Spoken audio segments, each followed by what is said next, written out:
देखिए आज सर्वनाम का नेक्स्ट हम बता रहे हैं। कल बताए थे पुरुषवाचक सर्वनाम तक हम क्लियर किए थे। आज हम निश्चयवाचक सर्वनाम को क्लियर करेंगे। निश्चयवाचक सर्वनाम क्या है जो देखते हैं, जिससे किसी संज्ञा का निश्चित, मेन पॉइंट है यहाँ, निश्चित ज्ञान, दूरी या निकटता का बोध होता है, वह निश्चयवाचक सर्वनाम कहलाती है। और निश्चयवाचक सर्वनाम का एग्जाम्पल है यह, वह, ये एवं वे। निश्चित ज्ञान, दूरी, निश्चित ज्ञान हो या तो निश्चित दूरी हो या निकटता का बोध कराएगा, उसी को कहेंगे निश्चयवाचक सर्वनाम। जैसे यहाँ देखिए, यह पुस्तक है, यहाँ कन्फर्म बता रहा है कि यहाँ पुस्तक है, तो यहाँ निकटतम का बोध कर रहा है। क्या चीज का बोध कर रहा है? निकटतम का। और निकटतम में निश्चित पुस्तक का बोध कर रहा है। ठीक है, निकटतम का तो बोध कर रहा है, लेकिन निश्चित की अनिश्चित, निश्चित। लेकिन यह क्या चीज का बोध कर रहा है? निकटतम। यह माने हो गया नजदीक, नजदीक पुस्तक का बोध कर रहा है। और वो पुस्तक क्या है? निश्चित है। नजदीक में जो रखी हुई पुस्तक वो क्या है? निश्चित है। उसी तरह वह पुस्तक है, यहां भी निश्चित पुस्तक का बोध हो रहा है, लेकिन दूर रखी हुई पुस्तक का बोध कर रहा है। क्या रखी हुई? दूर रखी हुई। तो वह माने दूर वस्तु का बोध कराता है। उसी तरह ये कलमे हैं, अब बहुत सारे वस्तुएं रखे रहेंगे नजदीक में, तो वहां पर ए का प्रयोग होता है। क्या देखा? ये का। तो यहाँ पर ये जो है निश्चित का बोध करा रहा है। क्या देखा? निश्चित। लेकिन कल में बहुत सारे कलमे का बोध करा रहा है। जैसे वे कलमे, तो वे कलमे बहुत सारे दूर रखे हुए वस्तुएं हैं, कलमे रखे हुए हैं, हमसे दूर रखे हुए हैं, तो वहां पर वे कलमे बोध करा। लेकिन कलमे यहाँ का है निश्चित का बोध करा। क्या देखा? निश्चित का। अब देखिए अनिश्चयवाचक सर्वनाम को देखते हैं। तो हम स्पष्ट लिखा है, देखो, जिससे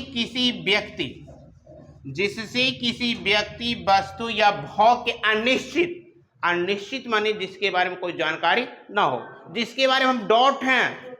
जैसे हम कल एग्जाम देने जा रहे हैं, दिए हैं, तो रिजल्ट आ भी सकता, नहीं भी आ सकता, मतलब कंफर्म नहीं, डॉट। जहां पर डॉट प्रश्न चिन्ह लग गया वहीं पर अनिश्चित कहा जाता है।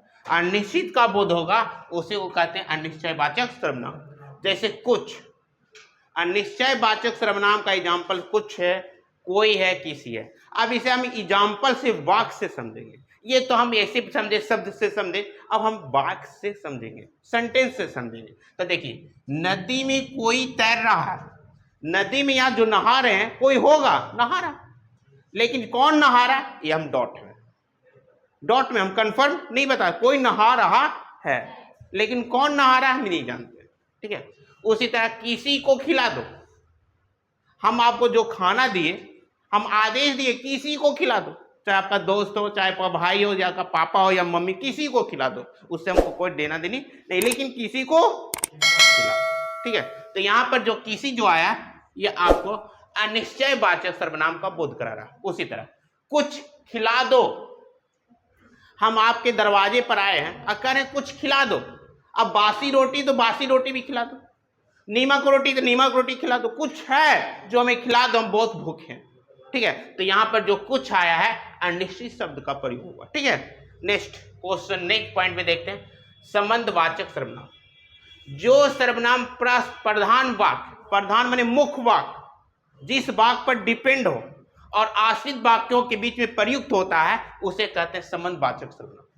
यानी जो प्रधान वाक्य में प्रयुक्त होगा, प्रधान वाक्य के पहले और आश्रित वाक्य के पहले जो प्रयुक्त होता है, उसी को कहते हैं संबंधवाचक सर्वनाम। जैसे जो आएगा वो प्रधान वाक्य के साथ होगा, और सो आएगा जो आश्रित वाक्य के साथ यूज होगा। ठीक है, इसी तरह जिसकी, उसकी, जहां, वहां, जैसा, वैसा। ठीक है, इसको हम एग्जाम्पल से, हम वाक्य से समझेंगे, वाक्य सेंटेंस से समझेंगे। जैसे यहां देखिए लिखा है, क्या लिखा है? जो सोता है सो खोता। तो यहां पर जो सोता है ये प्रधान वाक्य है। क्या वाक्य है? प्रधान वाक्य। और ये सोता है, खोता है, ये आश्रित वाक्य है। ठीक है, तो प्रधान वाक्य के पहले कौन है? जो, और आश्रित वाक्य के पहले क्या है? सो। तो ये जो और सो आपका संबंधवाचक सर्वनाम है। उसी प्रकार जैसा करोगे वैसा पाओगे, यानी करोगे ये आपका क्या है, प्रधान है। अभी जैसा पढ़ रहे हो वैसा पाओगे नहीं, रिजल्ट उसी पर ना डिपेंड है, पढ़ने पर डिपेंड है। जैसा पढ़ोगे वैसा रिजल्ट आएगा। क्या गलत बोले? तो वैसी तरह यहाँ पर जैसा जो है ये आश्रित वर्ड नहीं है, माने प्रधान वाक्य है और ये आश्रित है, ठीक है। तो ये दोनों को जोड़ने वाला जैसा और वैसा आपका क्या है, संबंधवाचक सर्वनाम है। अब कह रहा है जिसकी लाठी उसकी भैंस, तुम्हारे पास लाठी तोर भैंस, लाठी तोर भैंस तो नहीं समझे। तो यहां पर जिसकी जो आया ये आपका संबंधवाचक सर्वनाम है और उसकी जो है आपका संबंधवाचक सर्वनाम का एग्जाम्पल दिया गया, ठीक है। ये हम वाक्य से बताएं और ये शब्द से बताएं, ठीक है।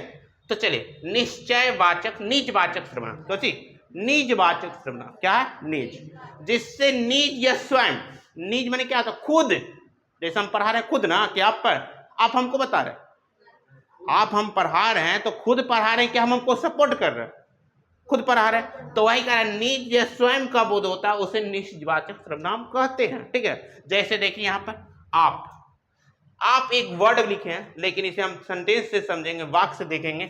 आप क्या कर रहे हैं, आप क्या कर रहे हैं, मैं बोल रहा हूं आप क्या कर रहे हैं, एक एग्जांपल दिया, आप क्या कर रहे हैं। तो यहां पर निज वाचक, निज का बोध हो रहा है, खुद का बोध हो रहा है, हम जो कर रहे हैं हम खुद न कर रहे हैं।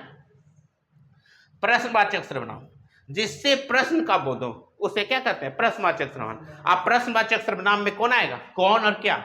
अब इसको उदाहरण से हम वाक्य से समझेंगे, हिंदी वाक्य से। हिंदी वाक्य में देखते हैं कौन दौड़ रहा है, कौन दौड़ रहा है। यहां रनिंग जो कर रही है हम इसके बारे में जानते ही नहीं है, तुम्हारा भाई है, ये कन्फर्म है कि कोई है जो दौड़ रहा है, इसलिए हम बोल रहे हैं कौन दौड़ रहा है। तो यहाँ कौन जो आया प्रश्नवाचक सर्वनाम आया। इस तरह आपका सर्वनाम का ये चैप्टर एंड हुई है। अब इसे हम ऑब्जेक्टिव के तरीके से इसको हम डील करेंगे, जो अगले दिन इसको डील करने के लिए प्रयास करेंगे। That's all.